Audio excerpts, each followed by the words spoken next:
personas normales, personas incluso perfectamente integradas y trabajadores con funciones de relación con los demás, sin embargo pueden ser a veces enormemente hoscas y ajenas al trato social. Algunos de ellos pueden desarrollar lo que se llama fobia social. Vamos a preguntar a Marian Rojas si nos puede pasar esto y qué rasgos tiene. Buenos días, Marian. Buenos días, Cristina, ¿cómo estás? Pues es un tema muy interesante la fobia social porque es más frecuente.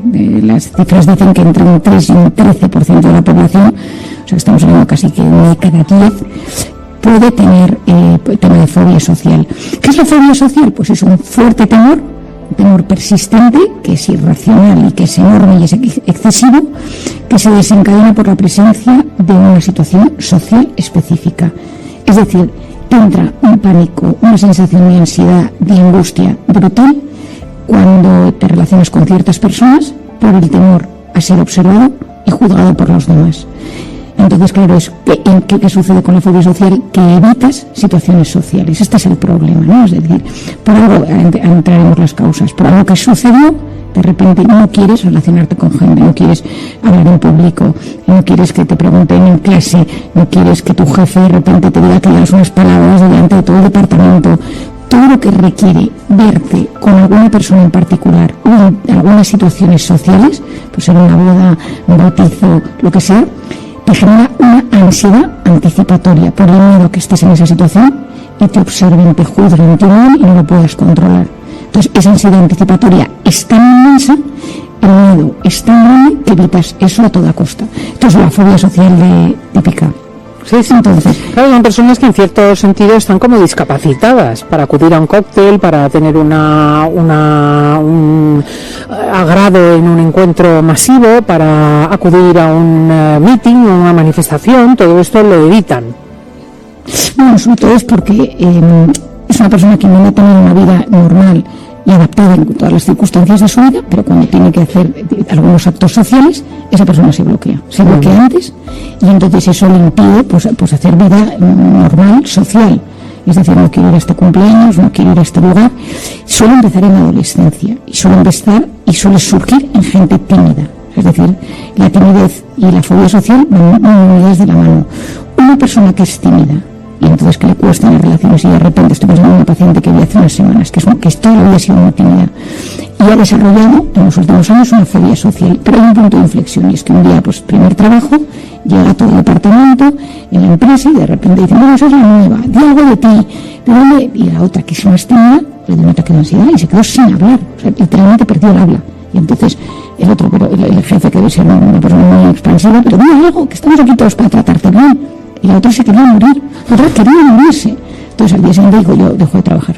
Entonces le dijo a su padre, yo mañana no vuelvo, porque el jefe me hace hablar en público, me hace hablar delante de todo el mundo, habla sobre mí encima, que esto ya es, porque para una persona con este tema, lo peor es que te juzgan a ti por tu comportamiento, tu forma de ser, tu físico o tu forma de reaccionar. Entonces no quería ir. Entonces mi padre pidió cita en un psiquiatra, la estuvieron ayudando, pero diferente a lo largo de la vida ha vuelto a recaer, ¿no? Pues por diferentes circunstancias, son más sensibles a la opinión de los demás. Entonces son gente que en general tiene que trabajar su sensibilidad porque perciben amenaza en cosas que a veces no hay. Seguro que voy a este sitio y me pasa que tengo que decir esto, alguien me ve, me hacen esta pregunta sobre este tema de mi vida, ¿no? Como el otro día una paciente que ha suspendido las oposiciones y entonces es muy tímida y tiene ataques de ansiedad a veces en situaciones sociales. Y esto entiendo que se afronta como cualquier fobia con un tratamiento conductista, o sea, de exposición paulatina a situaciones sociales de pequeñas a más grandes. ¿Ese sería el tratamiento? Bueno, eso siempre ha ayudado en este tipo de situaciones, como todas las fobias. Yo suelo trabajar primero ver cuál fue, o sea, ver dos cosas. La primera es la personalidad, es decir, si existe una personalidad insegura, baja autoestima, timidez exagerada, y la segunda, si hubo 1, 2, 3 desencadenantes en algún momento de la vida. Y voy a esos desencadenantes, los desbloqueo con la técnica que ya he contado varias veces de la MDR, que es muy práctica para los temas de ansiedad.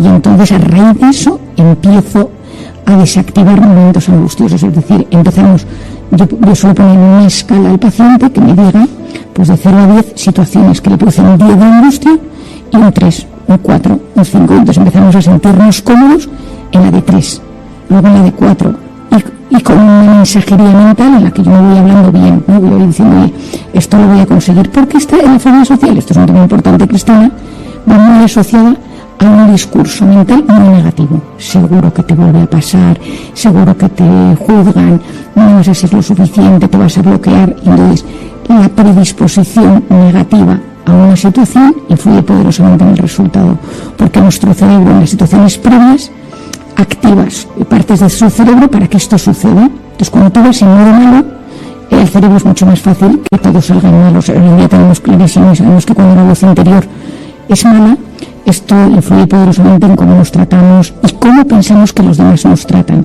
Si yo me trato mal, interpreto, esto está científicamente demostrado, que los demás me tratan peor.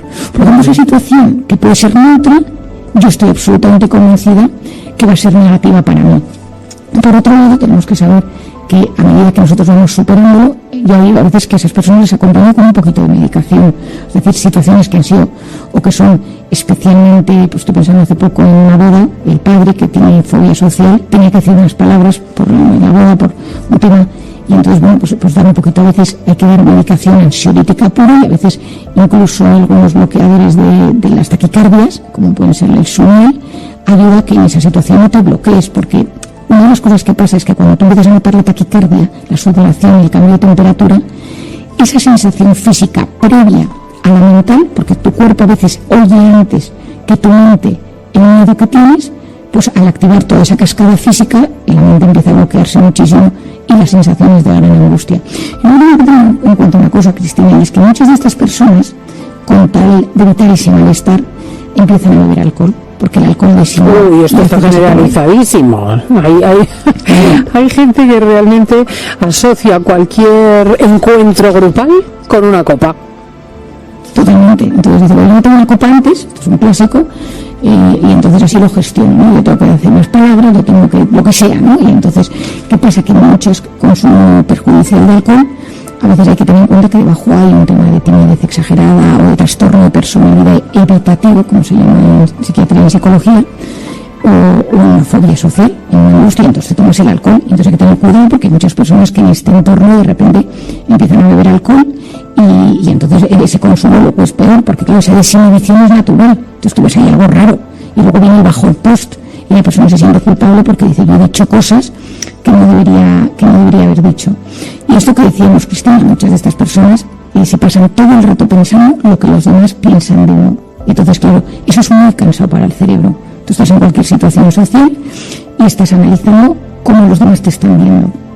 Y entonces, como tu criterio no es bueno, porque vienes con una fobia social, un estado de alerta y esa voz interior negativa, que es un cóctel perfecto para hacer una mala interpretación de la situación que tienes delante. Y porque hay personas a las que les da exactamente igual lo que los demás piensan de ellas, y otros que tienen este discurso tan pendiente de lo que ocurre o de lo que ellos creen que ocurre, porque normalmente la gente no se preocupa mucho de los demás, ¿eh?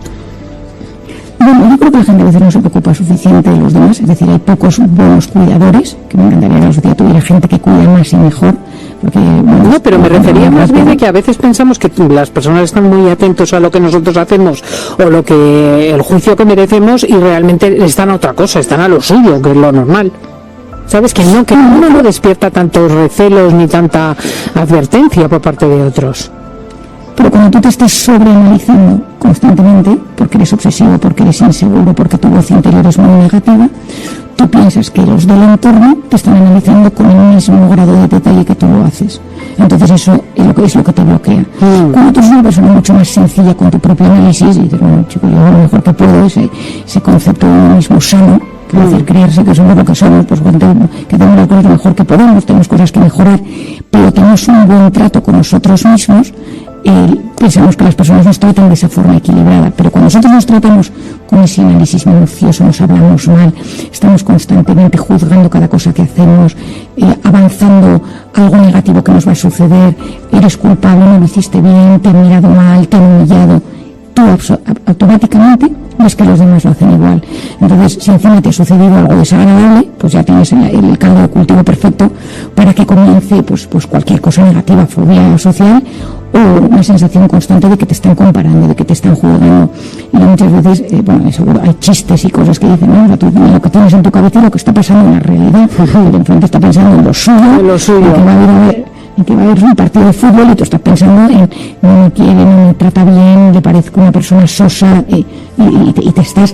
De ese discurso negativo, Cristina, que te acuerdas que hemos hablado varias veces, que es la red neuronal por defecto, muy bien descrita por el doctor Richley, en la cual nosotros nos tratamos, como nosotros nos tratamos, es un 50% del día, o sea, es decir, son palabras mayores. Bueno, pues sabemos que según cómo nos tratamos, eso tiene un impacto directo en la salud, en el dolor, en cómo percibimos el dolor y en cómo percibimos que los demás nos tratan. Entonces a veces hay que hacer un diagnóstico de esa voz, decir, un momento, si cada vez que entra un paciente yo pienso para mis adentros que no lo voy a ser capaz de curar porque no sé lo suficiente, pues entonces pues acabarás efectivamente incapaz de curarle. Y a veces hay que investigar si hay una causa o si es un tema de personalidad o es por un desgaste de uno mismo, que uno está agotado por la propia vida y de repente, cuando uno está muy cansado, muy saturado, Cristina, y esto también saben nuestros oyentes porque a veces llegamos a épocas del año muy cansados y saturados, es como una cascada de pensamientos negativos donde nos empezamos a tratar peor. Y ojo con hacerle demasiado caso a esa voz interior porque nos perjudica mucho. Pues recordadlo, la voz interior peligrosa. Gracias a Marian Rojas por llevarnos todos los sábados al diván. Que disfrutes mucho todavía del fin de semana. Muchísimas gracias, Cristina, y un gran abrazo a nuestros oyentes. Un abrazo, adiós.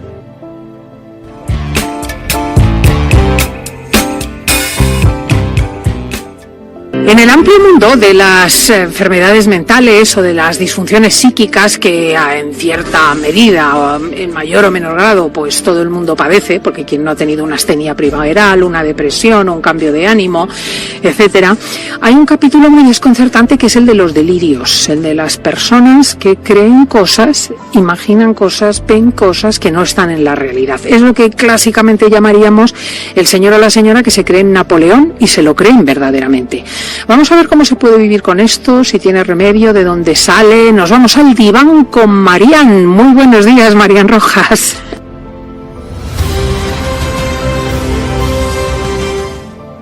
Buenos días, Cristina. Es acaso hay un tema del que nunca hemos hablado y que probablemente a muchos de nuestros oyentes pues también les pueda generar curiosidad o interés, ¿no? Sí, y quizá tengan en su entorno, porque ahora ya la gente habla más de estos, pues una persona con esquizofrenia o con una bipolaridad con manía, en fin, el delirio, que yo creo que antes o más tarde todo el mundo acaba por toparse en alguna persona. ¿Qué es? Bueno, lo primero que tenemos que saber es que el delirio es un trastorno del contenido del pensamiento, que es resistente a algo evidente. Es decir, son falsas creencias.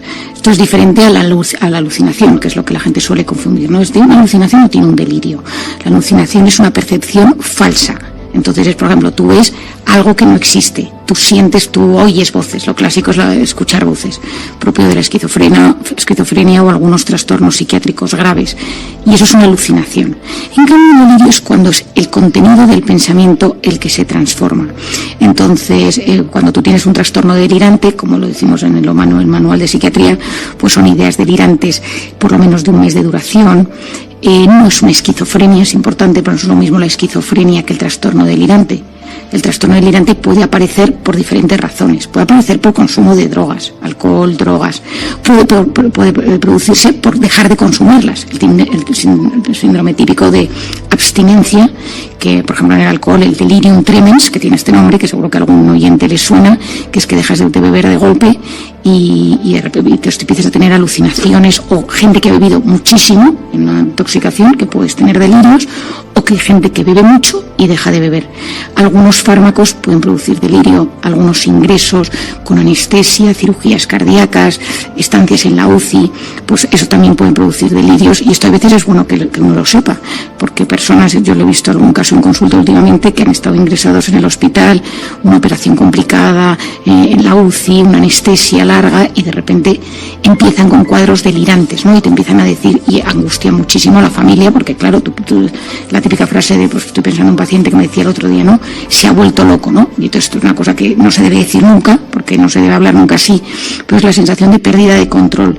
Fármacos, alcohol, drogas, abstinencia, algunas ACVs, accidentes cardiovasculares lo pueden producir. Y luego hay, por ejemplo, cambios metabólicos, pues una bajada brusca de sodio o de calcio.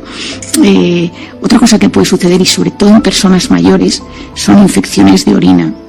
O algunos tipos de infecciones en personas mayores producen cuadros delirantes. Yo he visto, me acuerdo muchas veces en urgencias del hospital, que cuando venía una persona mayor le pedía siempre una analítica de orina. Entonces yo me preguntaba, digo, bueno, si viene con un tema de la cabeza, que vamos a hacer una analítica de orina, bueno, pues que esos cambios metabólicos hipersensibles para los mayores producen cambios en su pensamiento.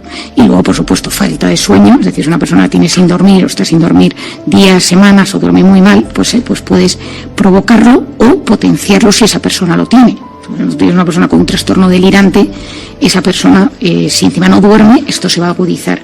Y luego situaciones de mucho estrés o de mucho dolor, situaciones de mucho dolor físico, psicológico que te lo pueden producir. Y luego, por supuesto que no lo meto aquí, las enfermedades o algunos trastornos psiquiátricos, pues desde algunas esquizofrenias, trastornos delirantes, trastornos bipolares, algunas depresiones pueden tener introducido. O sea que estas son las causas y hay que saberlo, ¿no? Sí.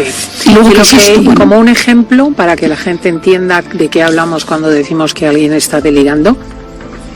Bueno, los principales tipos de delirio son el de celo, la celotipia, que seguro que a muchos les suena, que es la convicción total de que una persona te está siendo infiel. Yo tuve un caso esta semana de un paciente que estoy viendo que está absolutamente convencido que su pareja le está siendo infiel.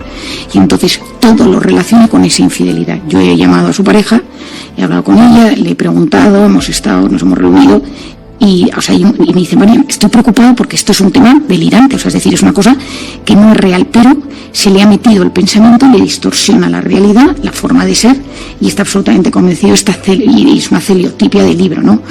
Otro delirio es el delirio de grandeza, que esto seguro que a alguno le suena, que es una valoración exagerada de poder, de uno de repente se cree, pero se cree pues que es alguien que viene a salvar a alguien, que tiene un poder especial para alguna cosa.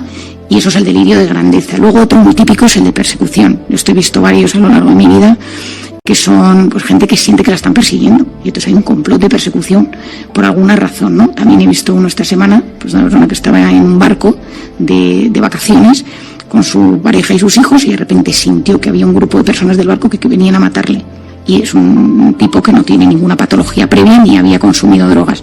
Pero estaba muy estresado, es una persona muy controladora y de repente sintió, hasta la angustia de que desde ahí me llamó y me dijo, oye María, aquí hay gente que me quiere matar, pero no es lógico, y entonces ayúdame, ¿no? O sea, porque decía, ¿qué me está pasando? Bueno, qué lúcido. Bueno, es que hay algunos, esto es una cosa importante que tenemos que saber, y es que a veces, y esto es una cosa importante, a veces en esos delirios las personas tienen la capacidad de darse cuenta de que hay algo fuera de la realidad. Luego hay lo que se llama la idea delirante somática, y es decir, la gente que piensa que alguna parte de su cuerpo está mal. Pues que tiene una parte que no funciona bien, que tengo la nariz torcida, que la oreja. A veces estas personas acaban en los cirujanos plásticos, ¿no? Yo tenía algún paciente, me acuerdo de uno que pues había operado unas 10 veces de la nariz, de la boca, del mentón, porque tiene la convicción de que está torcida su mandíbula. Y estos convencimientos, a veces delirantes, hacen que estas personas pues tengan problemas muy serios y trastornos corporales, porque te estás absolutamente... De hecho, algunas anorexias acaban siendo delirantes y se las trata incluso pues con algún antipsicótico, porque es la medicación de los delirios, para ayudar a que estas personas vuelvan a tener el pensamiento ordenado, ¿no? Luego, la idea delirante erotomaníaca. Esto justo vi hace un mes a un caso de una paciente mía que está absolutamente convencida que hay un futbolista enamorado de ella y que en el fondo la sigue y tal, una historia que no se sostiene, pero tiene el convencimiento. Luego también hay delirios de que estás siendo controlado por alguna fuente externa, que los pensamientos no son propios, eso angustia muchísimo. Entonces, tenemos que entender que hay una cosa que es el delirio y luego tenemos que saber que hay otra cosa que son las alucinaciones y otras cosas que son las obsesiones. Porque hay gente que las confunde, es decir, dice, esto es una obsesión, esto es una idea sobrevalorada de un tema, o cómo es, ¿no? Que yo creo, Cristina, que esto es un tema para que nuestros oyentes entiendan. Es verdad que hoy es más psiquiátrico de lo normal, pero a mí también me gusta que ellos que nos escuchan lo sepan. En las ideas obsesivas puede aparecer en personas que jamás han tenido las personas una patología psiquiátrica. Puede ser gente un poco obsesiva, un poco desconfiada, pero son pensamientos o imágenes persistentes que se meten en la cabeza. Tengo que hacer esto, tengo que limpiar esto, tengo que hacer... pero es una obsesión y uno es consciente de que eso le angustia y lucha contra ese pensamiento. Esa es la idea en cambio en el delirio uno no es tan consciente de esto en general y se ve arrastrado por el delirio y está convencido de esa realidad. Entonces esta es una de las grandes diferencias entre uno y otro. ¿Y con todo esto qué podemos hacer? Bueno, pues como siempre, Cristina, lo primero de todo es buscar ayuda, ¿no? Y si uno nota que alguien de la familia tiene esto o que nos pasa, que pidamos ayuda, porque la ventaja es que en la psiquiatría, en la medicina interna, incluso en los neurólogos, médicos de cabecera, tienen mucha experiencia porque es algo que puede aparecer desde una demencia hasta un cuadro farmacológico. Cuando tú en urgencias viene una persona de golpe con un delirio, te empiezas con analítica de sangre, incluso puedes hacer una resonancia magnética. Estoy pensando en un caso una vez que tenía un tumor cerebral y empezó con un delirio, ¿no? Y hay que ver por dónde viene. Y en general hay tratamiento. Es decir, tenemos que ser conscientes que pues a veces son tratamientos más largos, a veces tienen que tener tratamiento de por vida.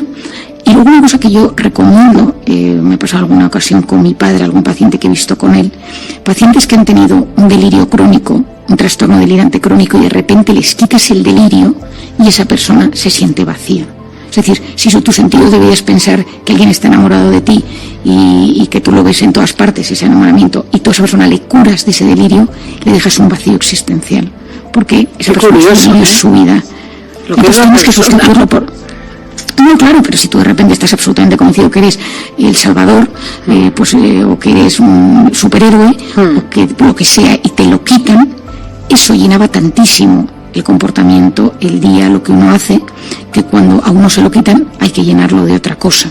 Entonces, por eso cuando tratamos a personas que tienen este tipo de patología, es súper importante deporte, vida social, actividades culturales, manualidades, algo de la que la persona se vaya enganchando. Música, por ejemplo, que ayuda muchísimo al cerebro siempre, o canto, para que cuando esa persona de repente ese delirio se mitigue o vaya desapareciendo casi por completo, la persona no se sienta vacía, porque ahí hay un momento de, entonces, ¿cuál es el sentido de mi vida? Yo llevo meses, años luchando o pensando, teniendo una creencia sobre un tema de forma súper potente, y de repente esto ha desaparecido de mi cabeza, y entonces, bueno, ¿yo qué he hecho con mi vida? Y entonces eso genera muchísima ansiedad, y hay que tener en cuenta que todo este tipo de delirios tiene mucha carga afectiva. Es decir, predomina, entra en nuestra cabeza y nos invade. Y entonces uno no lo puede controlar. No es un tema, Cristina, bastante angustioso. ¿Y las personas que han padecido esto o que lo padecen en algún momento se pueden curar? Quiero decir, pueden llegar a tener una vida perfectamente lúcida y normal y equilibrada y trabajar como los demás. El tema es cuál es la razón. Es decir, si es porque esa persona tiene un trastorno bipolar, tiene una esquizofrenia, un trastorno delirante crónico, pues a veces esas personas ya han tenido un deterioro en su vida y les cuesta pues volver a esa vida 100% normal.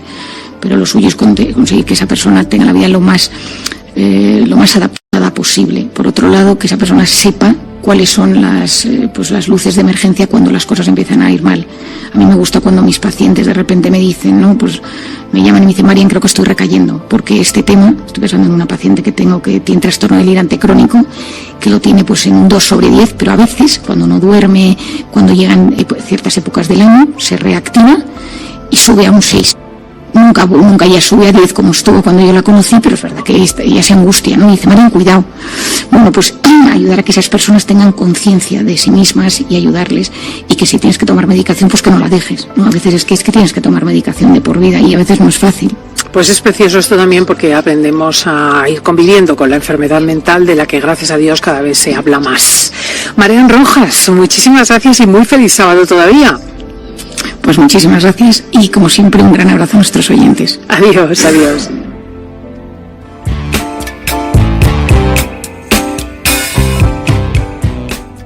Oye, que le hemos dicho a los oyentes que nos cuenten en cope.es en fin de semana las preguntas que plantearían a Marian Rojas, y se ha puesto el diván de Marian ardiendo al rojo vivo. Por ejemplo, graciosísima la oyente que dice que necesita saber cómo combatir el trastorno de ansiedad generalizada, que es lo que ella tiene. Marian Rojas, buenos días. Buenos días, Cristina. Me encanta que hayas consultado a nuestros oyentes, me encanta. Bueno, no sabes la de preguntas que te han planteado, tengo aquí un listado eterno, pero bueno, id dejando las vuestras también y así vamos ampliando horizontes. Trastorno de ansiedad generalizada, ¿eso existe como tal? Efectivamente, el trastorno de ansiedad generalizado es algo que genera muchísima angustia, muchísima perturbación, muchísima inquietud física y psicológica. Es tener ansiedad y preocupaciones excesivas, pensamientos negativos, miedo anticipatorio que se produce durante muchos días, durante 6 meses. Es decir, para que tú hables de trastorno de ansiedad generalizado es que te encuentras en un estado de alerta sostenido la mayor parte de los días de la semana, al menos 6 meses.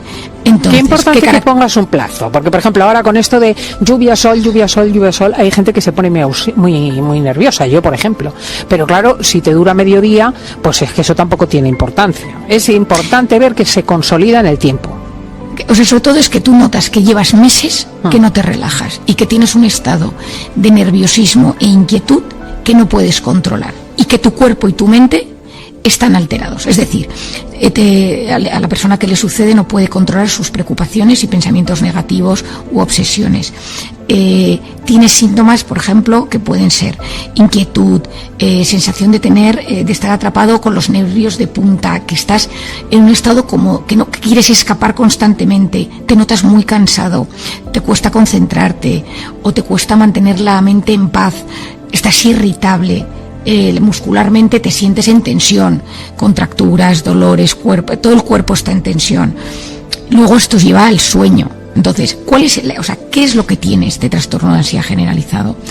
Cuando algunos se lo diagnostican en el médico o el psiquiatra, lo que tenemos que saber es que el médico lo que está percibiendo es que llevas con ansiedad mucho tiempo y que tu organismo tiene dificultad para relajarse, para calmarse, para entrar en un estado de paz o de quietud en instantes del día. Es decir, tú puedes tener ansiedad en momentos puntuales, pero irte a correr, a tomar algo con los amigos y notar que se te pasa.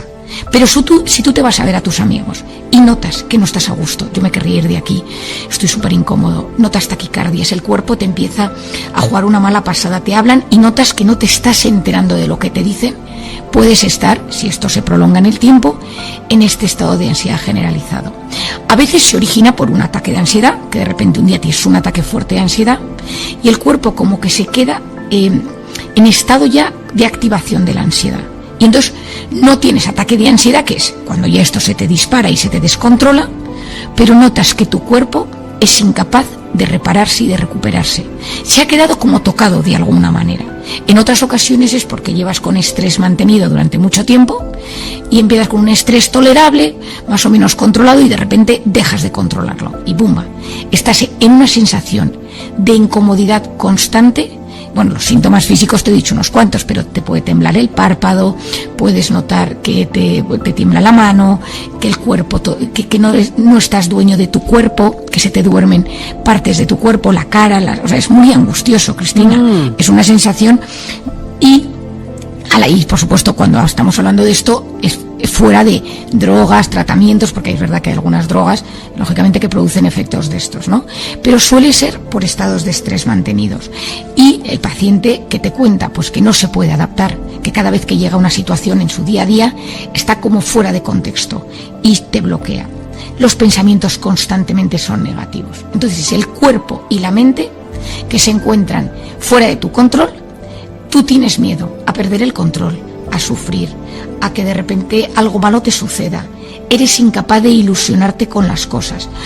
Tiene mucho que ver con la amígdala cerebral, que es el centro de la gestión emocional, que Daniel Goleman, el psicólogo americano, lo llama el secuestro de la amígdala. Y entonces en ese momento tú dejas de poder controlar, porque tu corteza prefrontal, que es la zona que se encarga de prestar atención, de tomar decisiones, de enfocarte, de meditar, está fuera de juego. Y entonces, claro, lo que tú notas es que te controla el miedo, que te controla la ansiedad. También se puede dar en personas que sean más ansiosas, más tímidas, más evitativas, personas que tienen pocos recursos para la gestión emocional, y ante algo que les sucede o un evento puntual que se activa o constantes microeventos, esa persona activa este estado de ansiedad generalizado. a la larga genera muchísima tristeza y un agotamiento terrible, porque los estados de estrés mantenidos, por lo tanto, un trastorno de ansiedad generalizado en el tiempo, producen tristeza, una especie de que tu cuerpo pierde ilusión. Esto es por todo un mecanismo neurobiológico muy interesante, pero el cuerpo de repente no tiene ilusión. Y entonces tú llevas mucho tiempo con ansiedad y dices, pero también estoy triste. O sea, no es solo ansiedad. Sí, que ya es una depresión inducida, ¿no? Efectivamente, es un estado de... Entonces, ¿qué hay que hacer ante esto? Porque si algún oyente dice, oye, pues a mí esto me pasa o llevo tiempo que me pasa. La ventaja es que esto tiene solución y en psiquiatría tenemos muchísimos tratamientos, y en psicología, que pueden ayudarte con este problema. Esto es una buena noticia. Es decir, igual que hay cosas desgraciadamente en medicina que a veces cuestan más, esto tiene muy buen pronóstico. Lo primero es porque existe un fármaco que puntualmente, si lo necesitas, te lo quita en el instante, que son todas las benzodiazepinas. Lo que pasa es que las benzodiazepinas generan tolerancia y te puedes enganchar a ellas. Pero si tú de repente hay que quitar de golpe esto durante 15 días y tienes que tomar un tratamiento mientras vas trabajando desde otro punto de vista, hay tratamientos que de golpe te apagan esa sensación de ansiedad generalizada. Esto, por supuesto, Cristina, y esto siempre lo digo, pero seguido por un médico, psiquiatra, internista, que sepa de estos temas, un médico, por supuesto, de cabecera, pero esto se saca. Están las benzodiazepinas. Luego están los inhibidores de la recaptación de serotonina, que son los antidepresivos de toda la vida, pero que son muy útiles por los trastornos de ansiedad generalizada. Tienen la ventaja de que no generan tanta dependencia como las benzodiazepinas, pero tardan en hacer efecto casi entre 15 y 20 días. Entonces, en esos 15 y 20 días tienes que dar un apoyo para que el paciente no sufra, porque la sensación, insisto, es de muchísima angustia y de muchísima ansiedad. Y luego, intentar ver cuál es el origen. Como todo, ¿es por un estado de estrés en el trabajo? ¿Es porque me ha pasado algo puntual? No, estoy pensando en una paciente que el otro día en un vuelo pequeño en América, que tenía que ir a un pueblecito, esa enfermera iba a ayudar, el vuelo un motor se paró y entonces tuvieron una especie de aterrizaje horroroso y desde ese día tuvo un ataque de ansiedad, pero sigue en ese estado de ansiedad constante. No es todavía diagnosticado de ansiedad generalizado porque no lleva 6 meses, pero lleva 1, y esto, si no se controla, pues ese estado de ansiedad que tiene se le va a cronificar. Entonces, trabajar ese instante, quitar, como quien dice, el trauma de lo que le sucedió en el avión, porque su cerebro solo con pensar en ese momento se agobia, pero solo con pensar en eso, en subirse al metro, en subirse a un tren, en un centro comercial, en una tienda pequeña, espacios sin salidas o puertas grandes, es decir, se ha creado una sensación de fobia a los lugares donde no se puede salir y se siente agobiada. Entonces, trabajar ese factor de estrés. Por otro lado, terapia cognitivo-conductual, ayudarle con pequeñas a acercarse progresivamente a los sitios o a las zonas o que le dan esa ansiedad. Y esto se trabaja. El MDR, que yo hablo muchas veces de él, es súper útil para los trastornos de ansiedad. Y luego enseñar a la gente a relajarse, que esto me hace gracia. Ayer tenía yo un paciente que es neumólogo, que es un paciente encantador que ha tenido trastorno de ansiedad generalizada y entonces se encarga de todo tema pulmonar. Entonces le digo en la consulta ayer, le digo, ¿sabes respirar? Y entonces los dos tuvimos una carcajada, claro, porque yo digo, hablarle a un neumólogo de respirar, y me dice, bueno, pues María, no sé qué decirte, veo 15 pacientes al día. Le digo, bueno, pero te voy a enseñar a respirar, o sea, vamos a aprender a respirar, que me parece clave, ¿no? Bueno, pues sabemos hoy en día que todo lo que tenga que ver con respirar, con meditar, con contemplar, toda esa parte que tiene que ver con el freno, tiene una capacidad enorme de gestionar, de reactivar, por ejemplo, esa corteza prefrontal, que es la que nos ayuda a sentirnos dueños de nosotros mismos. Esa zona pero una persona con trastorno de ansiedad generalizado, Cristina, no se puede ir de repente a hacer mindfulness a un sitio, porque paras, te tumbas y te da un ataque de ansiedad. O sea, hay que hacerlo progresivo. Las cosas, ir a nuestro cuerpo poquito a poco, sacándole de ese estado de alerta donde se encuentra tan perturbado y tan revuelto. Pues ya lo sabéis, tenía razón la oyente, sí que tiene sus bemoles el asunto, pero yo creo que lo ha cogido por los cuernos Marian Rojas, como siempre. Muchísimas gracias, amiga. Muchísimas gracias, Cristina. Feliz sábado y a todos nuestros oyentes. Igualmente, un abrazo.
Thank you.